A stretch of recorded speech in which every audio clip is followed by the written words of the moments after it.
Alright guys, hope you're all keeping safe. The Warlords of New York expansion and title update 8 was released just over 2 weeks ago as of me making this video, and I thought now was the right time to provide you with my review, having put about 80 hours into the expansion so far. I'd appreciate your own summarised review of the expansion in the comments down below, and with that said, let's begin. I think the best way for me to approach this review as someone who doesn't have any kind of real review experience is to focus first on the good and then look at the bad with a summary at the end for my overall view on the expansion. I'm sure you guys can appreciate that I won't be able to give you my view on every single thing with this expansion without this video being way over an hour, so I've picked the best things and the worst things to comment on for this review. Let's begin. The campaign was really good in my opinion. This was a huge piece of the Warlords puzzle and was tipped as the end of Kina, the one enemy who kept getting away all the way from the division. This was the campaign we'd all been waiting for, and with such huge anticipation and excitement, you'd be excused if you thought this might fail. I'm pleased to say that it was really good, offering a twist at the end that very few, myself included, saw coming, setting the stage for the future story. I really enjoyed each fight on my way to Kina, with each named boss having their own mechanics and skills, which was complemented by the environment you fought them in. The Kina fight itself was fairly difficult in some instances, and it really made you feel the way NPCs do when facing us as agents. One of my favourite parts of the Kina fight was actually his dialogue. I know for some this was really annoying, but it's not very often I laugh out loud in video games, but some of the lines he said brought that out in me. The campaign exceeded my expectations. New York. Now, aside from the Kina fight, the biggest introduction to Warlords was the new setting. New as in we've never been to this specific location before, but it was very much a rekindling of the Division location without the snow. The nostalgia was great, the locations selected, they're really great. Plenty of moments during the campaign I just wanted to walk off into the sunset and explore the location. Actually on stream, me playing through the campaign, that's exactly what I did. I went quiet and just really took in the environment because it's just so beautiful in a very harrowing way. Whilst the location itself is only about 1/4 the size of Washington D.C, each area is far more dense and there's a lot less open spaces, so it feels like you're always finding new things. The setting was the perfect backdrop to the campaign and I couldn't think of a better location for this expansion. Aside from the actual campaign and location, the biggest change with this expansion was Gear 2.0. I could spend a whole video talking about the pros and cons of Gear 2.0, so I will try and summarise.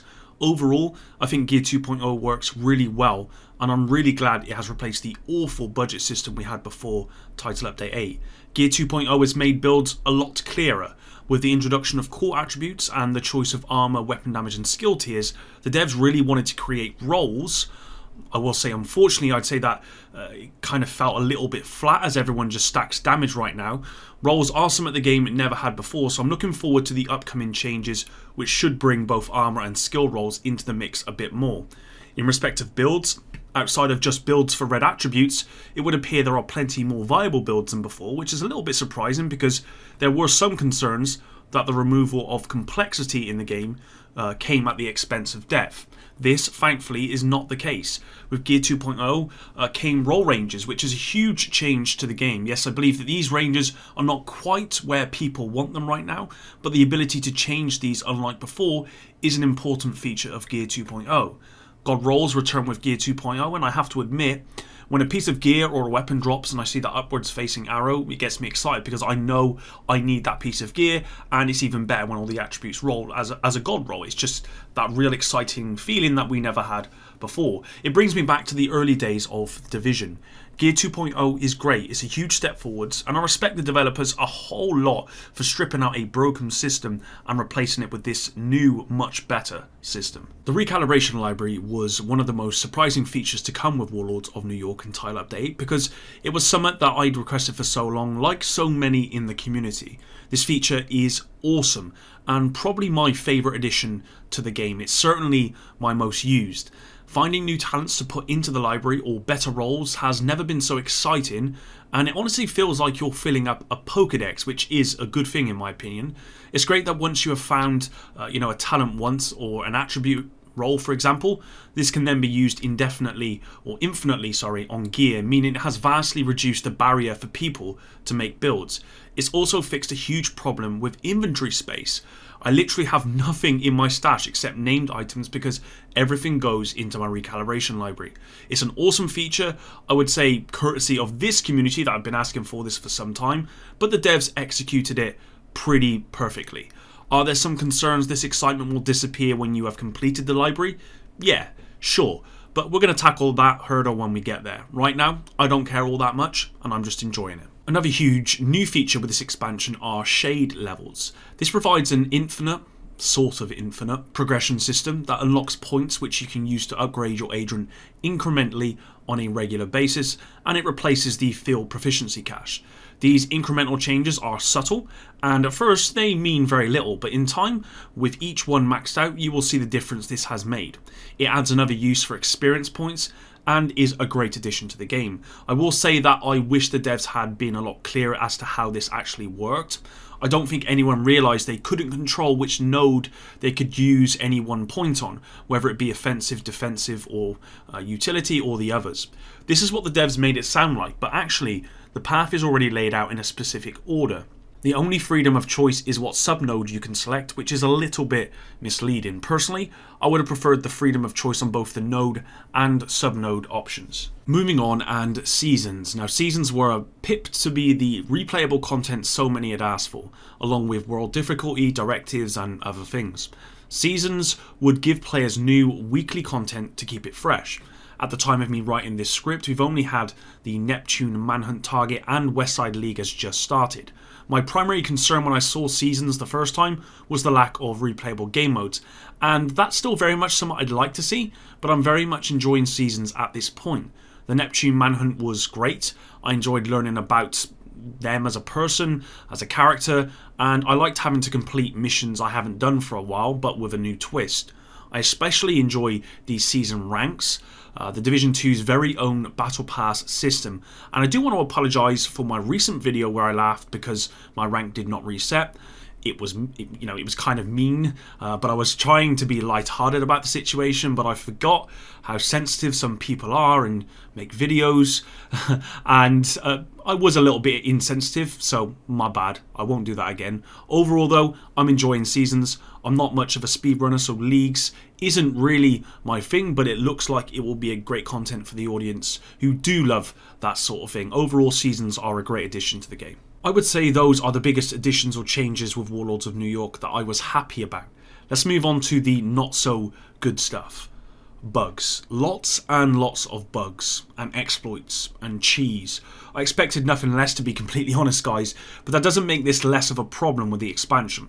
It feels like every day there is a new bug or an exploit, and every day old bugs and exploits are not being fixed. Each and every state of the game is filled predominantly with the devs listing bugs and talking about the steps they are making to fix them or investigate them, or just say this is something that's on their radar, or it may not even be there on their radar at all. Not just bugs though, balancing. This is what happens when you don't have a PTS and push an update out without any real testing, it would appear. It's only recently, like I've said in this video, that season ranks were reset for some people. Before that, we had the target practice cheese, there's still the specialization ammo dark zone exploit, and the list goes on and on and on. Pushed out content with no real testing is the reason for most of this stuff. It's not good. I'm going to keep this next part pretty short and sweet, but PvP has been completely abandoned at this point, I believe.